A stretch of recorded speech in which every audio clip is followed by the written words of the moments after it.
Dadasi, ona qizingizga sovchi jo'natgan yigitni uchrashib keling. Xo'p, qayda bo'lar ekan? To'yda bo'lar ekan, u kunda to'yda yurar ekan. Bo'pti, xo'p. Şahınlardan söyler, şahınlardan söyler, sallanır bakardı, sallanır bakardı. Ish qilib shu bo'lmasin-da kuyov bola. Otingiz nima? Jimmy, Familiyasichi? Vardi. Ya siz bu boshqa ish ham qilasizmi? To'yda o'ynab yurasizmi? Siz nima deyapsiz? To'yda o'yinchi emasmiz biz. Biz to'yda qizitib beramiz, shunaqa organizatormiz. Tushundingizmi? Bir boshqa tuzukroq ishingiz yo'qmi? Men dars o'taman. Xudoga shukr, qaysi maktabda men qizimni qano bog'arkini bo'ylab yuribdi. Raqsni aytasiz.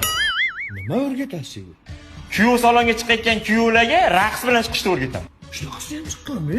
Ko'rmaysizmi hali Instagramda trend bo'lib ketdi, qo'shtirmasini ko'rsatib beraman. Siz как будто mana shu yerda kelin salom aytib turgan bo'lasiz, mana kuyov chiqib kelyapti men aytdim, ketdi.